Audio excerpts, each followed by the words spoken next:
It's just Shane Watson here for PSV Sports. I'm lucky enough to be joined by Dominic Ingle. How are you, Dominic? How you doing? All right? Yeah, all good, all good. Looking in good shape yourself here? Yeah, well, the thing is when you're in camp with people training that you keep yourself in shape. It's physically demanding, you know. We don't just train Billy, we've had 5 or 6 other kids on camp training alongside with him, so you have to, you know, do the pad work and do all the strength and conditioning alongside of them, so you keep yourself in shape. It's a good job. Because I did see that before with other trainers who maybe not in the same kind of physical condition, but you see, like, when you're doing a lot of pad work, do you think it makes it much more effective that you're obviously stronger and you're able to take the power punches on the pads a lot easier? It depends how you do the pads, but you know, I might in total every day I might do 2 hours of pad work, you know, with several fighters. So yeah, it keeps, if you keep, you know, keep yourself physically fit and cardiovascular fit, it's quite easy. And I've been doing it a long time as well, so it does make it easier, yeah. And obviously the main reason why we're all here today is for a bigger world title fight at middleweight, also followed by another one on the same evening, but we're going to talk about this one first. Billy Joe Saunders against Bjs-Munroe Jr. We know what Bjs-Munroe Jr. is about. He's not a stranger on the block, he's not unhurt of quantity. We know he's got boxing skills and we know he can fight, because that's why he's in this position in the first place. But we have a Billy Joe Saunders who we've seen over the years what he's capable of, and people know about how much of a talent he is. I mean, you can look at the first 6 runs against Eubank Jr. He showed how much of a talent he can be. But now obviously new trainer, it's something he's done before and it didn't maybe work out, but he's here now in Sheffield.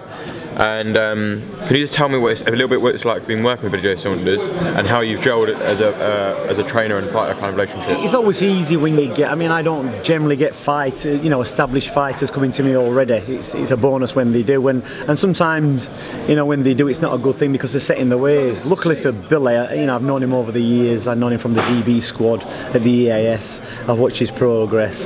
Very good fighter. He's a natural fighter. You know, he's a traveller, the born fighting, and it was never going to be the issue of teaching him how to fight. You know, the way he fights, he reminds me of Ryan Rhodes, Earl Graham. He can fight coming forward, he's got good defence, he's got good moves, you know, he's not got a fear of fighting or getting hit. It's, you know, if he has to take a shot, he'll take a shot.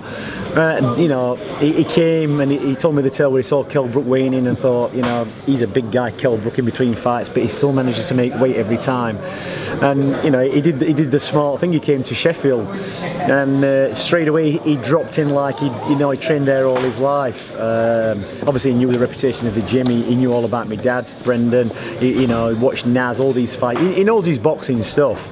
And I think, like he said, from the off, it was always a case of having to make the move from being in a comfortable situation where he lived with his friends and family, you know, doing what he wanted to do, into a situation where he's putting himself in prison. And that's always, you know, that's always the job, that's always what you got to do. Boxing's not a comfortable place, it's not comfortable when you get in that ring and have a fight, you know. And I think, you know, Munroe Jr., he wants to be comfortable when he's fighting, and as soon as anybody puts any kind of pressure on him and makes it uncomfortable for him, he starts having, you know, second thoughts.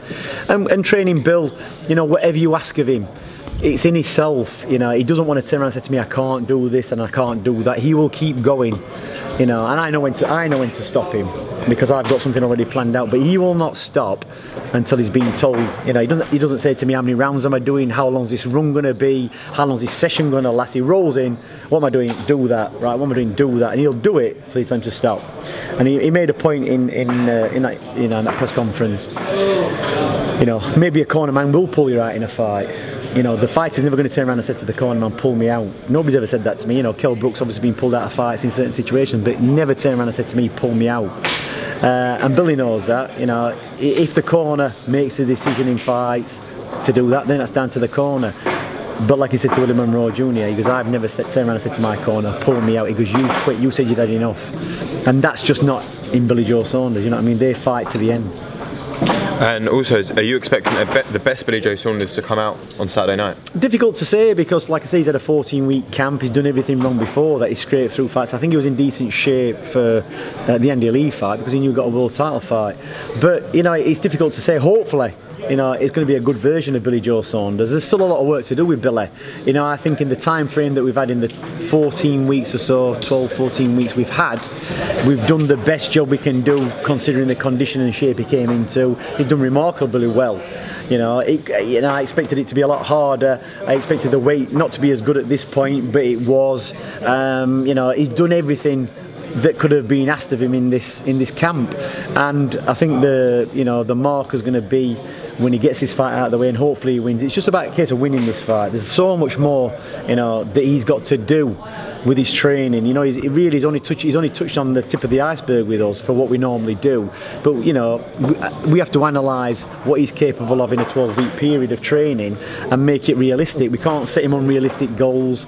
You know, you can't start him off too fast and too hard. You have to break him into it steady. He's gone from basically, you know, 2 or 3 stone overweight, no fitness whatsoever, to getting him up to peak performance in 12 weeks. So he's done what was required.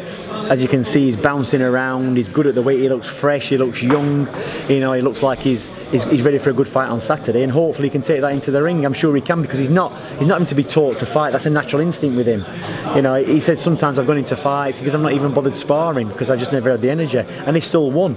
So, you know, we'll see what happens to him. I think he's going to be in a good place on Saturday night. I think he's going to put in a good performance, but there's just so much more to do with him. And also, as a little bit you spoke about Kell Brook there and about the eye injury. I mean, it was a well publicised interview with Chris Eubank Sr. made about how boxers don't quit. What was your thoughts on stuff that he said? Look at Chris Eubank Jr. now. He's living off the back of his son. You know, his son's doing all right. He's not the fighter that Eubank's. You know, Chris Eubanks Jr. is not the same fighter as his father. But you know, I saw him in fights with Cole Thompson. You know, twice with his eye closed and stuff like that. And when his lad boxed Nick Blackwell, and Nick Blackwell had a big bump on his head, and his dad was telling him to hit him to the body instead of causing him more damage to the head. You know, well, if it's a fight to the death, you're not concerned what you're doing to the other opponent. You're going to try and kill him. And obviously, that's, you know, what he says and what's actually going through his head are 2 different things. And in this day, everything's a throwaway comment. You know, people say things without thinking. You know what the repercussions are going to be. And you know, he's a fighter. That might be his mentality.